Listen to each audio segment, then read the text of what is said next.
کتنے خوش نصیب لوگ ہیں جن کے دن کا آغاز نماز فجر سے ہوتا ہے اور سونے سے پہلے بھی وہ سجدہ ریز ہو کے اللہ کی نعمتوں کا شکرانہ ادا کرتے ہیں، اور جو دن خیریت سے گزرا اور عافیت کی گود میں نیند لینے کے لیے بڑھ رہے ہیں تو وہ شکرانے کا سجدہ کر رہے ہیں کہ مالک تیری توفیق سے مجھے خیریت سے یہ دن گزارنا نصیب ہوا۔ ہمارے بزرگ فرمایا کرتے تھے سونے سے پہلے 5 انگلیاں بھی گن لیا کرو، 5 نمازیں بھی گن لیا کرو۔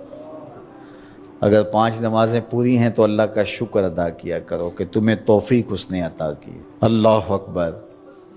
حضور علیہ السلام نے کچھ لوگوں کو دیکھا معراج کی شب کہ ان کے سر پتھروں سے کوٹے جا رہے ہیں، کچلے جانے کے بعد پھر دوبارہ سر صحیح کر دیے جاتے ہیں، پھر پتھروں سے ان کے سر کوٹے جاتے ہیں، ریزہ ریزہ ہو جاتے ہیں، پھر دوبارہ ان کے سر صحیح کر دیے جاتے ہیں۔ جبریل امین نے کہا حضور یہ آپ کی امت کے وہ لوگ ہیں جو نماز میں کاہلی کیا کرتے تھے، نماز میں سستی کیا کرتے تھے، نمازوں پر بوجھ تھا کہ یہ وقت ہو گیا ہے اب پڑھنی پڑے گی، دیر کرتے رہتے، پہلے پڑھنا ہی نہیں چاہتے تھے، اگر پڑھنی پڑھ بھی جاتی تو پھر نماز کی وجہ سے ان کے سر بوجھل رہتے تھے، آج ان کے وہ سر کوٹے جائیں گے۔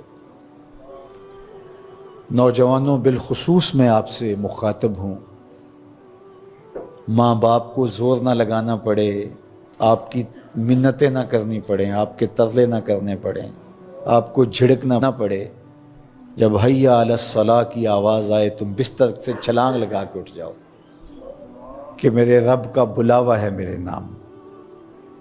میسج ہے، طلباء سے کہوں گا کہ استاد کو بیدار نہ کرنا پڑے تمہیں، جب اذان کی صدا آئے تو خود اٹھ کر کے مصلی پہ آ کے بیٹھ جاؤ کہ میرے رب کا بلاوا میرے نام آیا ہے۔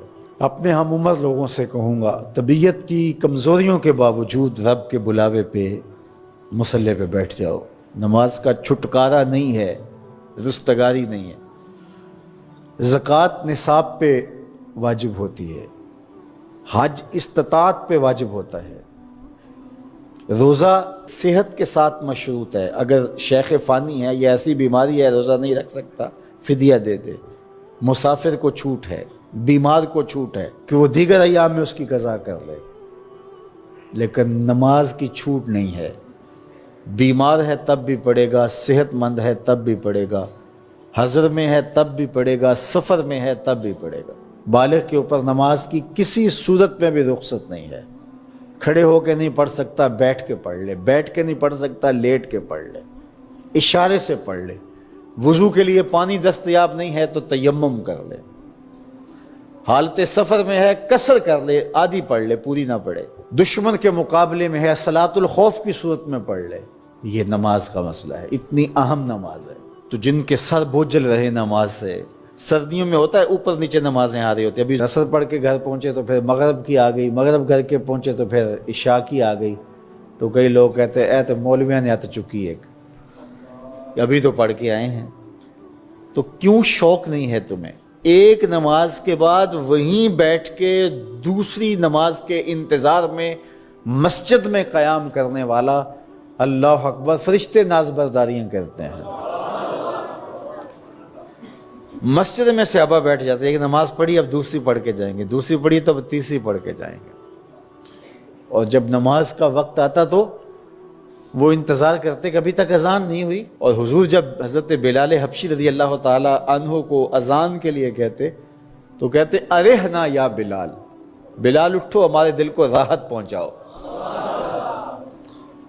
آنکھوں کی ٹھنڈک قرار دیا نا نماز کو، جعلت قرۃ عینی فی الصلاۃ، میری آنکھوں کی ٹھنڈک نماز میں رکھی گئی ہے۔ تو یہ دل کا قرار ہے، راحت قلب محمد ہے صلی اللہ وآلہ وسلم۔ اللہ اکبر، یہ معراج کا تحفہ خاص ہے جو ہمیں نصیب ہوا۔